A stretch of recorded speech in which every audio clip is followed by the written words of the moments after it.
we are going to skip chapter 4 and go straight to chapter 5, talking about fluids. Fluids, well, these are the topics we have: density, pressure, buoyancy, Archimedes, pressure and gas. We probably won't get all of these finished today. I know the schedule has us doing all of fluids in one day. We'll talk some more about it in lab this week, I believe.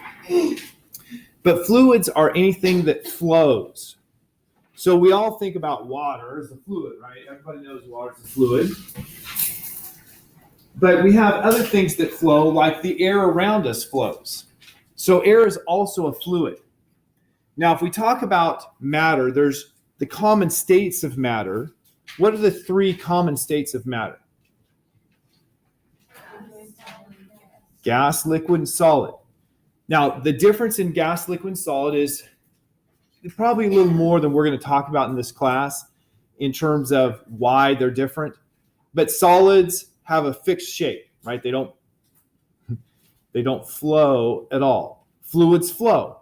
So liquids and gases are both fluids. The difference in a liquid and a gas is the liquid is bound together so it can flow past other molecules, but they all stick together in one clump.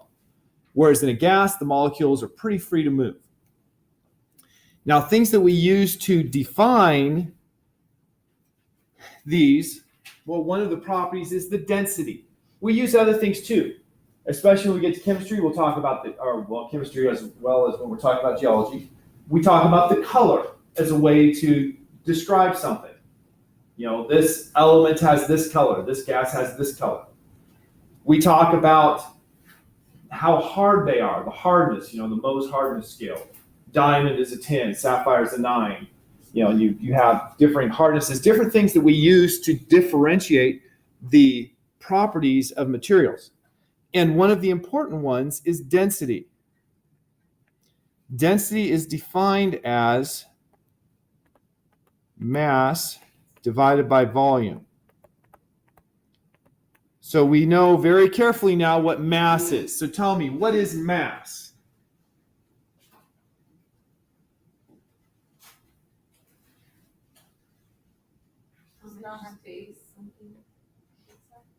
Not how much space, that's the volume. The volume is how much space something takes up. So I'll put that down here.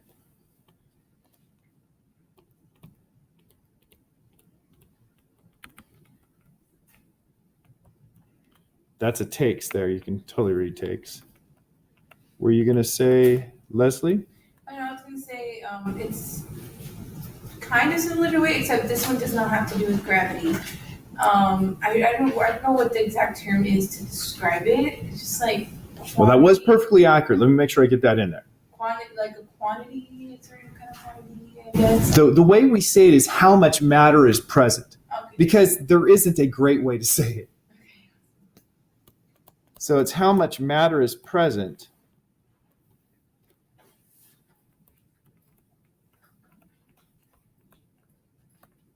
divided by the volume it takes up. So as an example, there is air in this room. There's a mass. We could go ahead and calculate it, but I'm not going to waste the time. But there's a certain mass of air in this room. And we could compress all of the air in this room and put it in a bottle. So it'd have a much smaller volume. But it would still have all of the same matter. So if we took all of the air in this room and compressed it so it had a smaller volume, the numerator stays the same, how much matter we have, but the denominator, how much space it takes, is much smaller. So if I go from, let's say, 1 over 10 to 1 over 1, has the density gotten bigger or smaller? If I go from 1 over 10, what's the decimal value for 1 over 10? 0.1. And if I compress it down so it's 1 divided by 1 now, I went from 0.1 to 1. What happened to my density? It went up. So as you compress something, the density goes up. And different materials have different densities. For instance, the water has a density of 1 gram. I got to write down. Density of water is equal to 1 gram per centimeter cubed. Now, a gram, A gram is 1/10 of the mass of this. This is 10 grams mass here. But a gram is just a really tiny mass. And so if I have 1 centimeter cubed of water, it will have a mass of 1 gram. How much is a centimeter cubed? That should be something we can wrap our minds around. What does it mean to say centimeter cubed? It's like centimeter. It's equal to a milliliter, isn't it? It is, but that's not where I'm going because I don't expect people to know that offhand. But a centimeter is about this distance. A centimeter cubed means if I had a cube that was 1 centimeter on each side, the space it takes up, the volume of 1 centimeter by 1 centimeter by 1 centimeter cube is a centimeter cubed. So that volume of water would have a mass of 1 gram. Now, following what Leslie said, that's the same as 1 gram per milliliter because a milliliter is a centimeter cubed. So if you have a bottle in front of you and it says its volume in liters, that's telling you, well, what does it say for the volume of your, Leslie? On your bottle, what does it say for the volume? 500 milliliters. So it's 500 milliliters. So we could take that and we could use this density and say that she has a volume of 5. That's a 1 instead of a 5.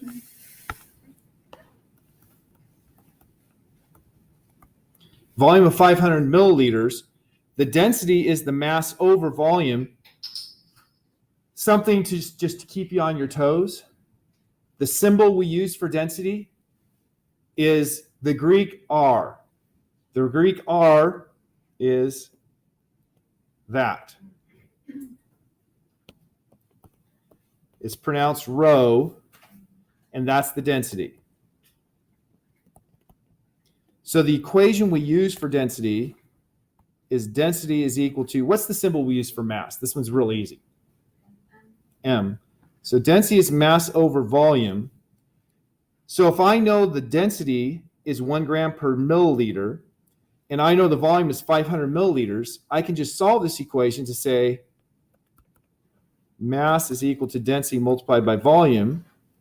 And so the mass of the water in her bottle when it was full was 1 gram per milliliter.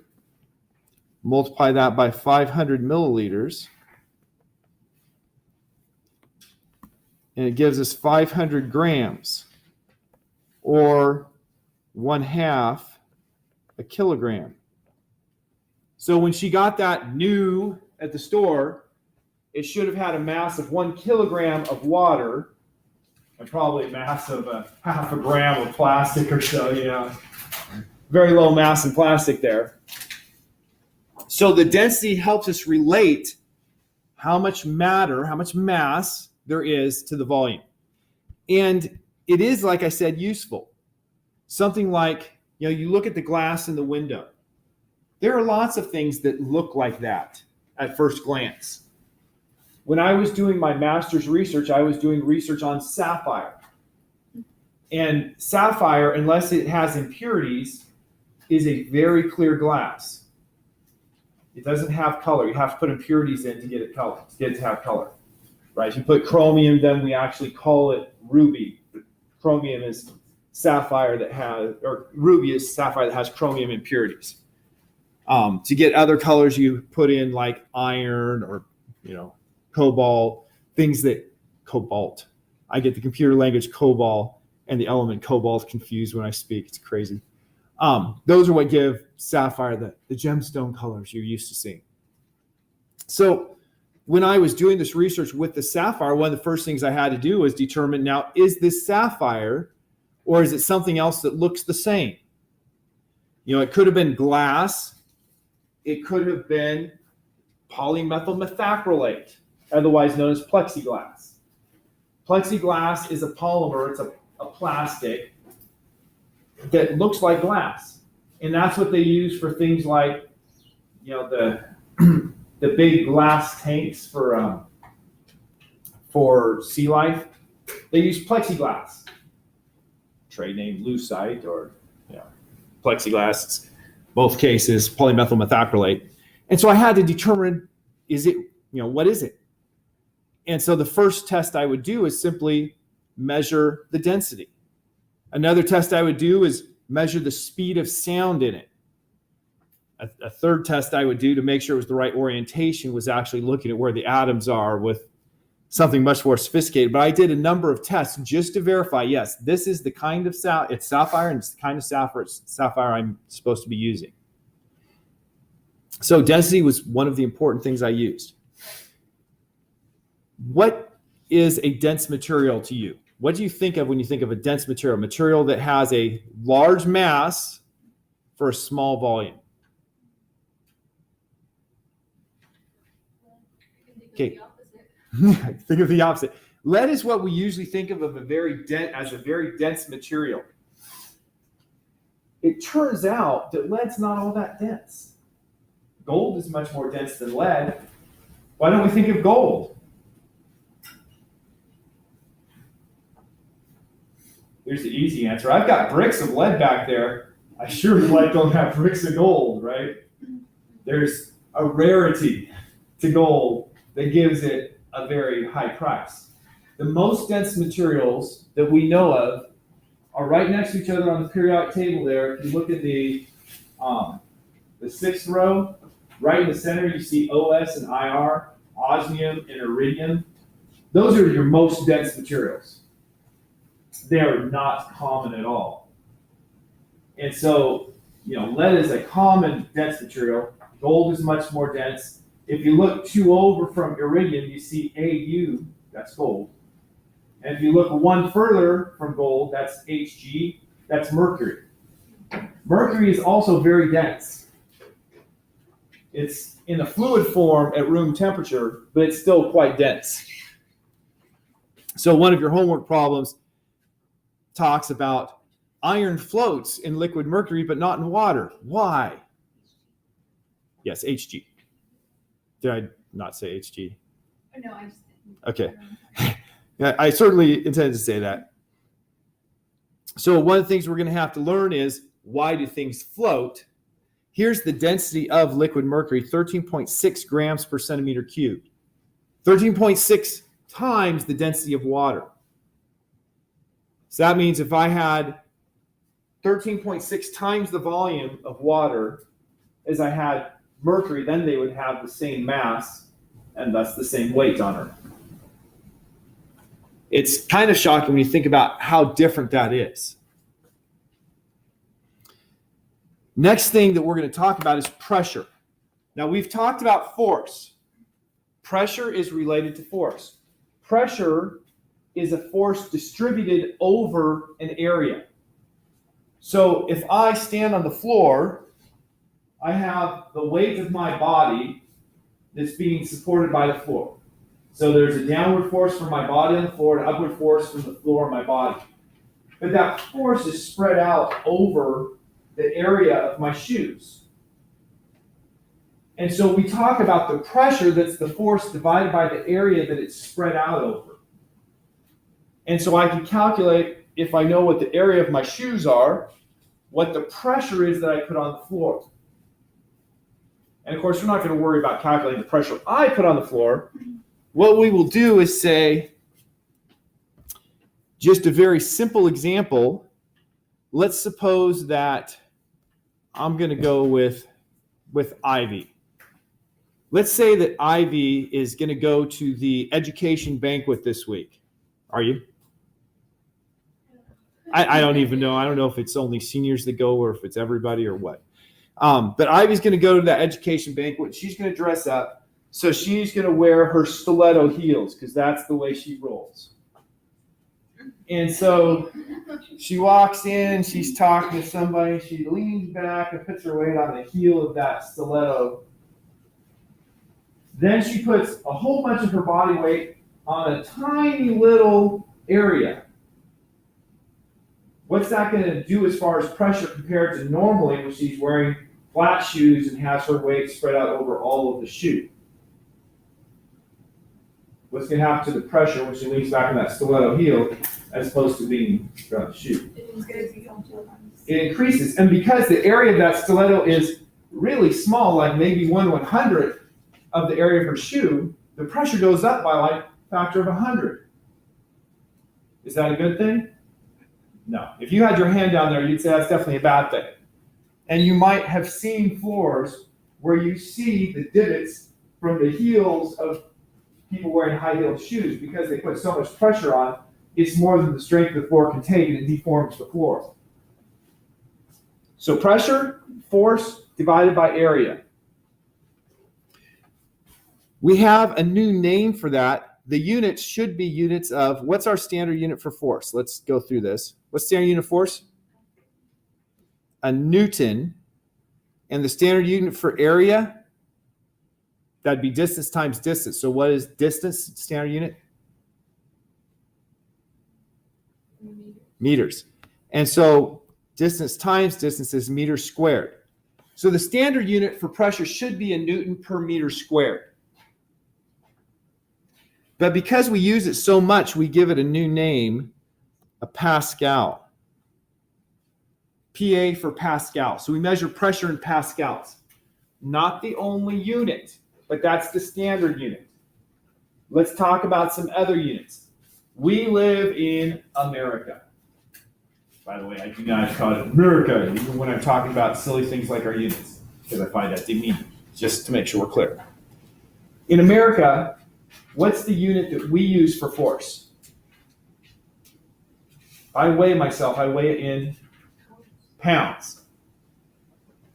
And so if we were going to use the imperial units, the units that we use here in America, our force would be in pounds.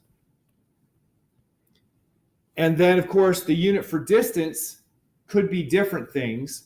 One that's very common when measuring pressure is square inches.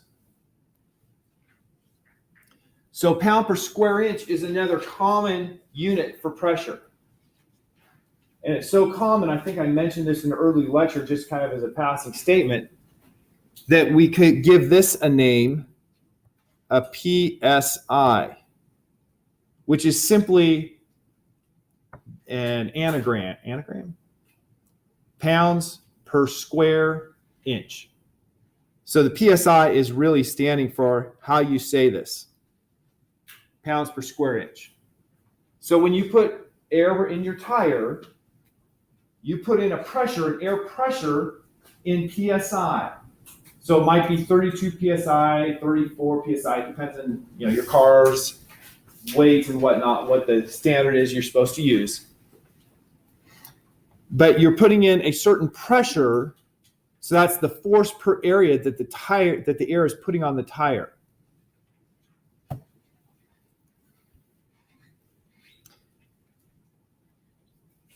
What creates the air pressure? We're out here. The air pressure that's pushing on us right now is somewhere around 15 pounds per square inch. Now, if you think about that for very long, it's a little scary. The top of my head is many more than 1 square inch in area. The top of my head might be, say, 5 inches by 7 inches, about 35 square inches. If it's 15 pounds per square inch and my head is 35 square inches, what's 15 times 35? I assume so. I've got a calculator handy.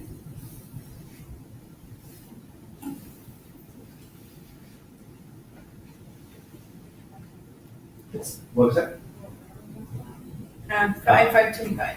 15 pounds per square inch times 35 square inches. You get what? Wait, square inch? No, well. 525. Yeah, 525 is what you get when you multiply the two numbers. So.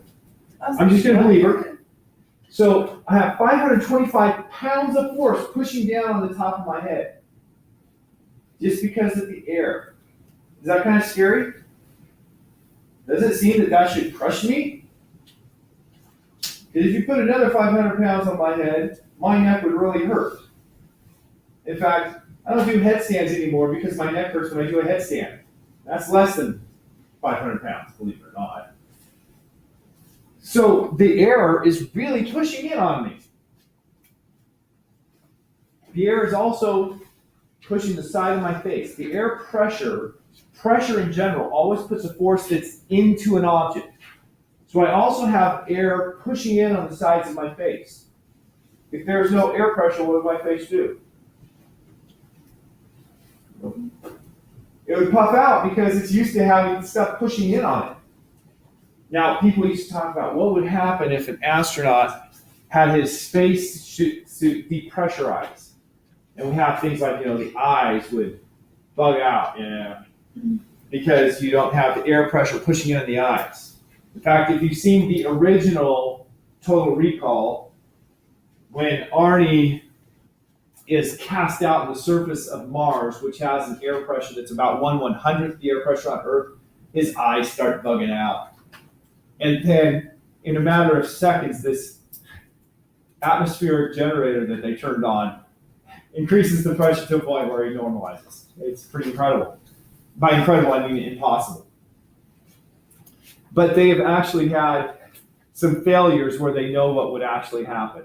They've subjected animals, I think by accident, and there have been a couple places where humans have had failures. And one guy, he was in a tank and had a failure, and the last thing he remembers is the saliva boiling off his tongue before he passed out, because of course you can't breathe and stuff, some lack of oxygen things. But his eyes stayed in his body, so we can be assured that you're not going to have your eyes pop out of your body when you're in no pressure. All of this, what I meant to start with is, what creates this air pressure? Why is the air pushing in on me?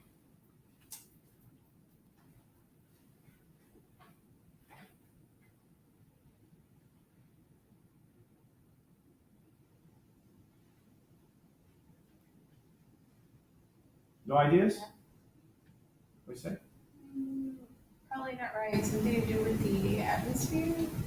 Yes, definitely something to do with the atmosphere. I thought I heard another correct word.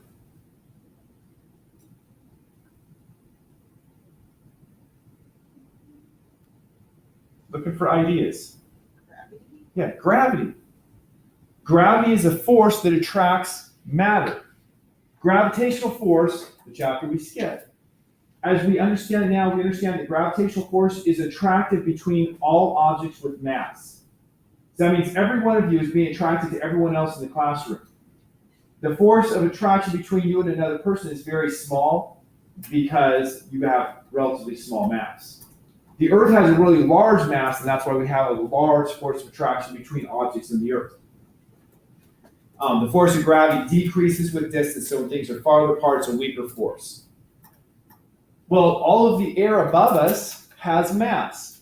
And so the Earth's gravity is attracting it downward. And so we have the weight of all of the air above us giving us our air pressure. So it's the weight of the air above you that gives you the air pressure. Now you can say, well, what about, you're here in the room and you've only got, 4 feet of air between my head and the ceiling. Well, another thing about pressure is the pressure is continuous. That is, if we have pressure here, we stay at the same height, we're going to have the same pressure. If we go down a little, go down, we go up a little, as long as the air can travel from place A to place B. So in this classroom now, we have the windows closed. Air can't travel in and out of the windows. But air travels through our ventilation system, through under the doors, gets to the outside. And so the air that's outside the building is causing the pressure to be the same level here as it is out there. And thus the weight of the air that's above us still effectively is causing that air pressure. Now, while I'm at this, I'm going to go one more step that's just really fun, because physics is fun, right? I'm sure by now you all are at least a little more inclined to do that. This is just a piece of metal. Is there air pressure above this? Yes, about 15 pounds per square inch. And I said the pressure is always going to make a force that goes into the surface. So what direction is the force created by air pressure on the top of this pushing on this piece of metal? Down. Now this piece of metal, if we measure it, we see that it has about 13 3/4 by 17 3/4. Let's just say 10 by 20 to get a rough number. So about 200 square inches of area. At 15 pounds per square inch, that's what? 3,000 pounds of air pressure pushing down on this. Now, you know I'm a pretty pearly guy, but 3,000 pounds seems a little ridiculous, right? How is it that I can hold this up if it has 3,000 pounds pushing down on the top?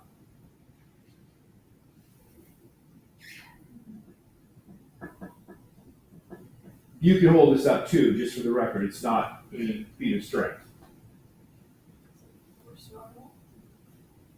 Well, the support force from my hands is what's holding it up for the most part, but there's another really important thing. Atmosphere is not only above this. There's also atmosphere below it. And of course, the area from the bottom is the same as the area from the top.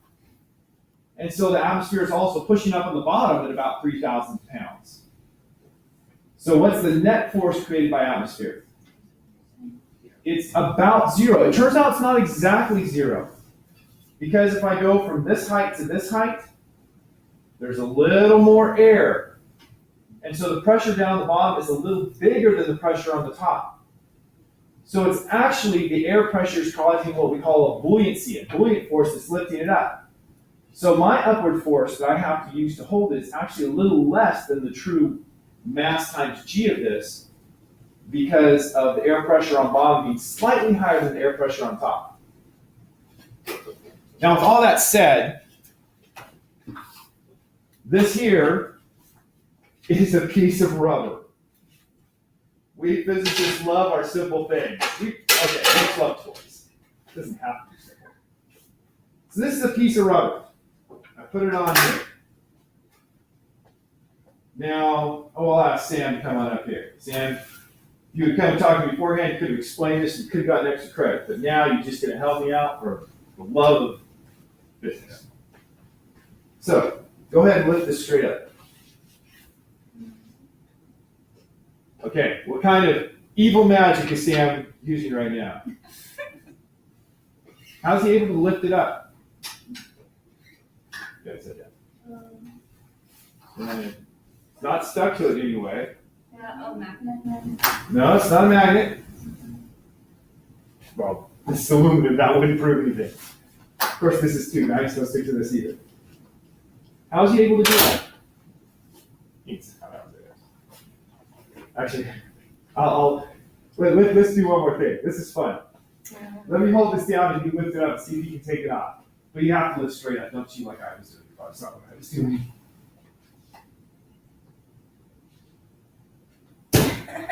Yeah. But you got it off. It was hard to get it off.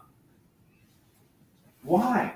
Oh, is that like the suction, like is there suction, like the air suction? Okay, it's exactly the same concept as a suction cup. This is just a cheap version of a suction cup. This doesn't work as well as a suction cup because it's not designed to be a good suction cup. It's designed to illustrate the principle. Right? I mean, nobody spent any time and money on, ooh, how can we make this any better? So what's going on? When I put this on here, the first important thing is it kind of forms a seal. Now, if I put some water on here, it'd probably form a better seal and work better. But why would I do that? We're trying to find a way to this. It kind of forms a seal when I pick it up, and you probably couldn't see, I don't know if Sam saw, but when he lifted up, it really yanked up right at the edge and stayed flat everywhere else. That's because it wasn't allowing air to slide in underneath. Now, when I put it like this, we had air pressure between the two. Notice I just picked it up by peeling this up. So I have air pressure pushing down. But now when I lift up, it seals so no air slides in, and it's going to lower the pressure between the suction cup and the top of this metal plate. And at 15 pounds per square inch, and this being approximately 64 square inches, I have 15 times 64, that'd be 640 plus 320. It's approximately 1,000 pounds. And so if it's sealed perfectly and I pulled this up, I could get down to where the pressure between the two of these was 0. We call that a vacuum when there's no air pressure. You can't go below that because pressure is pushing into a surface. So I can have 0 pounds per square inch times the 64 square inches pushing down. But on the bottom, I have that 1,000 pounds pushing up. So in theory, if we had a perfect seal here, it would take 1,000 pounds to pull this apart. And what's holding them together?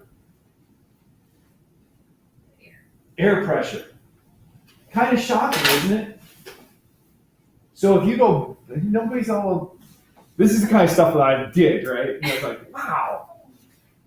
If you go and buy a suction cup, the fundamental difference in the suction cup is that the suction cup is going to have a circular shape usually so that it's symmetrical. It's not going to have, oh, this sticks up a little and breaks everything. And the suction cup is usually shaped something like this. You push it down and you push air out. You let go and it springs into that shape where it already has a lower pressure holding it in place. You don't have to pull it for it to be held in place. It's held in place by lower pressure because it kind of sprung back. With air, you do notice the pressure difference. If you drive from here to the top of a mountain, what happens? With your ears. Your ears pop. Why do they pop? You have a different air pressure outside, and your ears have air inside. And so if you go to a higher elevation, you have less air above you, hence you have a lower air pressure. And so the air pressure in your ear is bigger than the air pressure outside. And so the air inside your ear is pushing harder out than the air outside is pushing in. And air is either going to have to escape or you're going to have a really bad earache. And then if you do the opposite, if you go from Denver down here, you're going to have air leak in to reach equilibrium again. You notice that difference a lot quicker if you go swimming, right? If you go from the bottom of Peanut Hill, where I live, to the top of Peanut Hill, here, that's a difference in elevation of at least 100 feet, which is virtually nothing for anything called a hill. But if you were to swim down 100 feet, that'd be pretty brutal, right? What's the difference?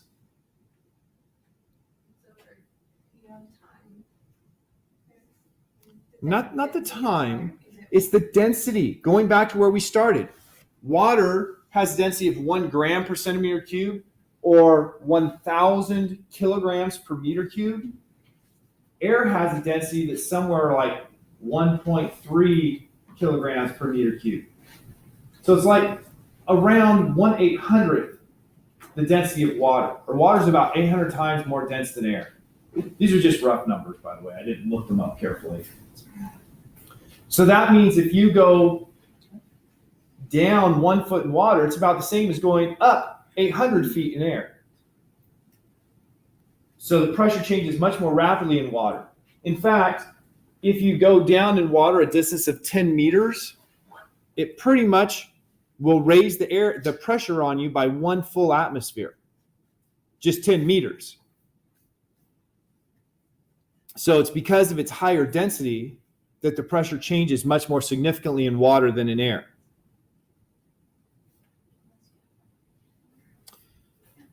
So because of the high density of water or higher density of water, you have much quicker pressure changes and you can notice the differences.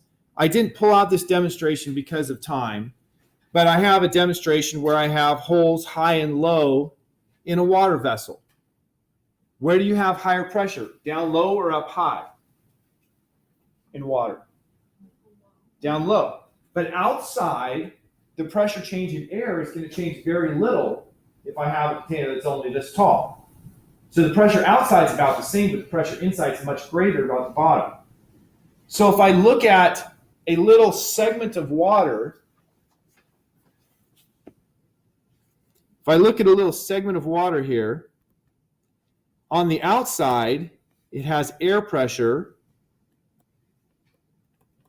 pushing in. On the inside, it has water pressure pushing out, with the force is equal to, remember, pressure was force over area. So the force is going to be the pressure times the area.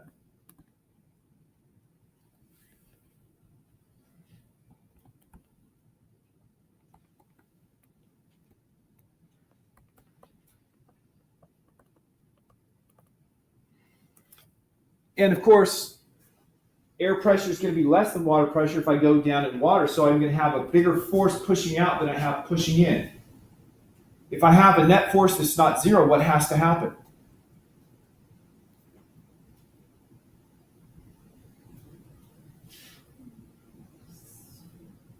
We had Newton's laws that told us what happens with the net force equal to zero and with the net force not equal to zero.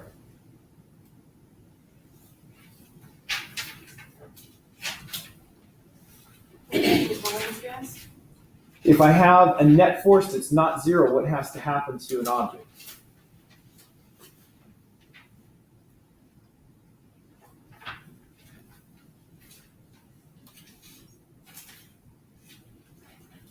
Like saying the elevator pushes up on you harder than you push down the elevator, what happens to you? You accelerate upward. And so Newton's second law says the acceleration is the net force divided by the mass.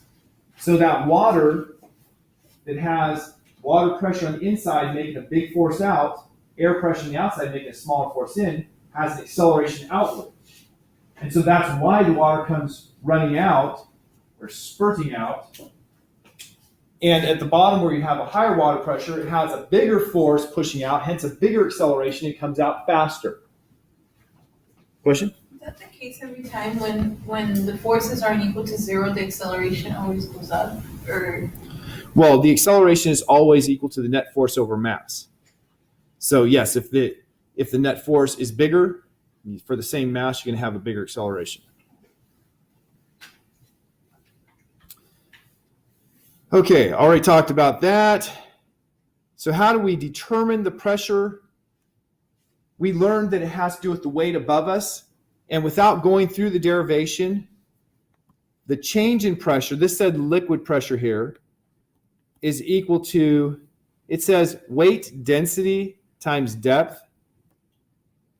That's mass times gravity times, or not mass times gravity.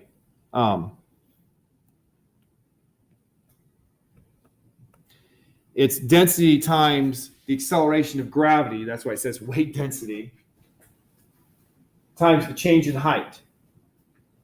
So the pressure change with elevation is the density of your fluid times G, 9.80 meters per second squared, multiplied by the height difference.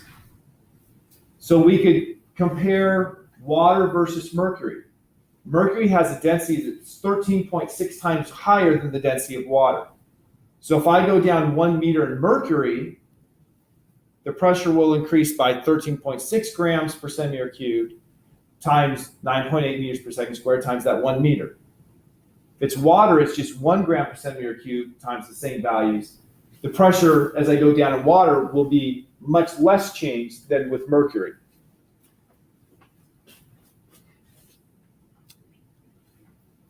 Why do we use water towers like this? And it's not so you can climb up there and profess your love for somebody.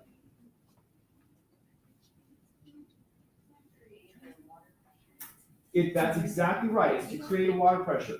When I was a kid in Liberia, I remember that we had a little cistern just on the top of our house. I was only 5 when we left, so I don't have lots of memories. But we had a little water storage tank on the top of our house. Now, if you think about it, that's not a very tall elevation. So the water pressure coming from that was not very high.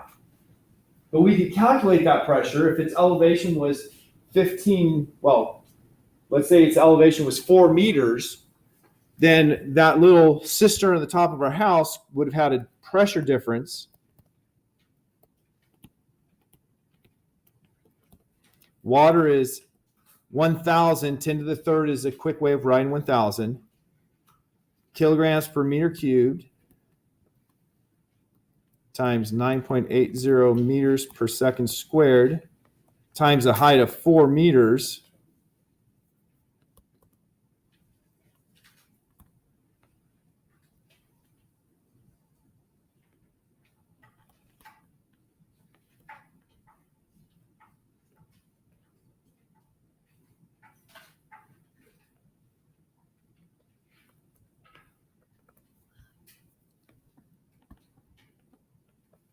That's a 3.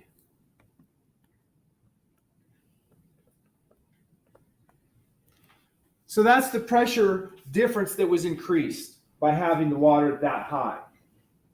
And that looks like a big number, right? 39,000. But air pressure, I've been talking about units of pounds per square inch. If we talk about air pressure in the standard unit of pascals, a standard air pressure, the pressure that's pushing down on us, is equal to 1.013 times 10 to the 5th pascals. That's 1 atmosphere pressure. So that's around 40% of atmospheric pressure is the increase. It's not a very big increase compared to atmospheres. And you think about in our car tires, if you put in 30 pounds per square inch, that's 2 atmospheres above,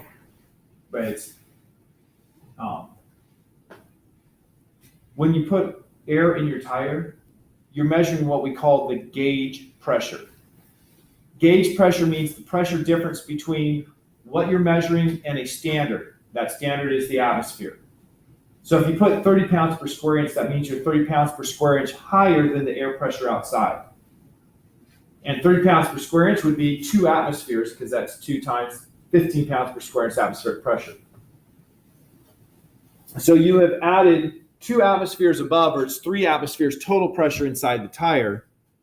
This here just being roughly 40% of atmosphere is much less than the pressure you have in the tire. And so that would make a dribbler of a shower.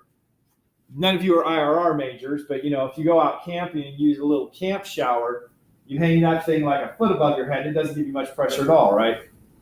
But you have water flowing, and when you're out camping, just having water flowing is a good thing. And out there in Liberia, just having water flowing was a good thing. But in our cities, we like to have pressurized water, and an easy way to do the pressurized water is to have that water tank, and then you have this tank is pretty good elevation, giving you a pretty good pressure. So that's the point. And Danny knew already, probably the rest of you did too. Now here's a question to test your knowledge and experience. Does a 3-meter deep lake or a 6-meter deep small pond exert more pressure on a dam? So the small pond doesn't have much water, but it's 6 feet deep. So, the water comes to here if you're standing on the bottom. The shallow lake is very big, has lots of water, but it's only 3 feet deep, so it's just coming to waist level. And the question is, which one would put more force, well, it says pressure, on a dam out here that has to stop it? So which one is going to be easier to hold back? The large amount of water in a shallow lake or the small amount of water in a deeper pond?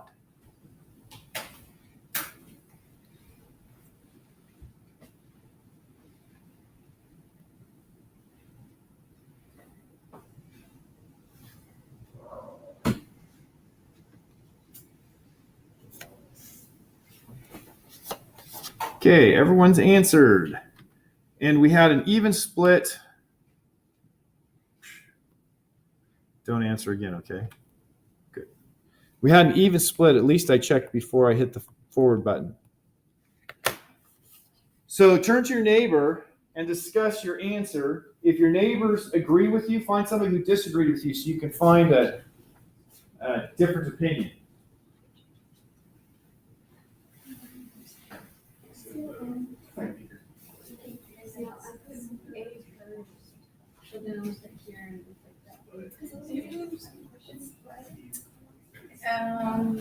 I said I'm not. It's gonna be wait. I think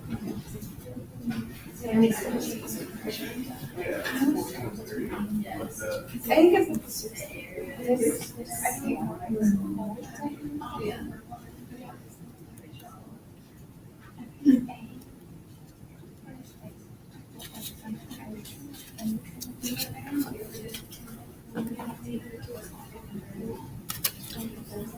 I just looked at the clock and I am going to re-pull it now because I have not been going nearly fast enough.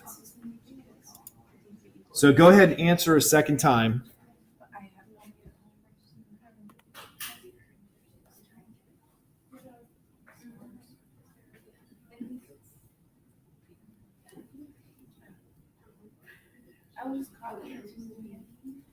Yeah, answer a second time.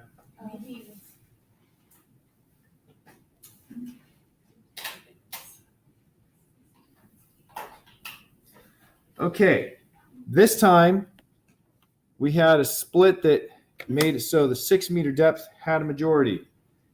And let's go with Ashton. I put B, the 6 meter deep small one. And why? Because I think since it's going to be deeper, there's going to be more pressure pushing on it. So it's going to be.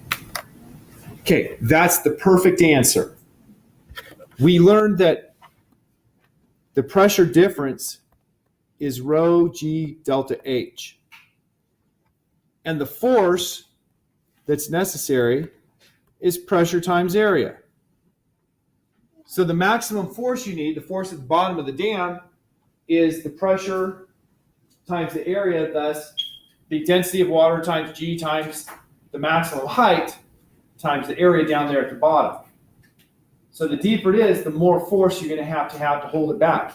Even if it's very little water, you can have a straw, and if that straw is 10 feet high, it's going to take a pretty good force to hold back the water if you just open it up and have a reasonable area. So there's a famous experiment where a guy took a little straw that was made of strong material, and then he has a wine cask, and he just fills this up, and he gets up to about here, and all of a sudden the wine cask explodes. It explodes because he had such a big pressure due to the height of the water in that very small little tube.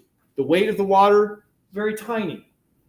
But the pressure increases by that rho g delta H, so that it was high enough pressure that it was more force on the top of this thing that it could hold, and blew off. Very cool demo. We should do that sometime for class. Okay, buoyancy. We're going to have to stop with buoyancy today. I already talked about it. I talked about with that plate, there's a little bit bigger pressure at the bottom than there is in the top, and that pushes it up. And if we have something with more volume, it's going to be a bigger difference. If we're in a fluid with higher density, it's going to be a bigger difference. So you don't notice the buoyancy of air on you. But if you jump in water, you definitely do. Some of us float. Why? Because the buoyant force, the upward force in us, is bigger than the downward force due to gravity if I'm in water. So let's talk very briefly about Archimedes. That is, I think, the topic of our lab this week. Archimedes was given a crown. The king, as the story goes at least, gave a goldsmith some gold, said, "Make me a crown." Goldsmith made him a crown. He got back the crown. He said, "I think he cheated me." And so he goes to Archimedes and says, "I need you to prove that he cheated me without destroying the crown in case he didn't." And so Archimedes is thinking and thinking. And he does what any smart person would do. He says, "Draw me a bath." Think about this while I'm taking a bath. And when he gets in the water, he sees that as he gets in the water level rises. And he says, "Eureka!" and jumps out and goes running naked down the street, saying that he discovered it. Because Eureka is not only the state motto of California, great state of California, but it means I found it. And what he realized was that he could measure the volume of the gold by looking at how much the water rose when he put the crown in gold. And he can measure the weight of the gold.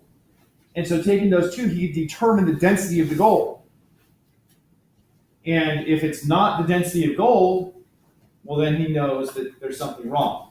Now, we'll pick up on this and talk about it some more, but we have to go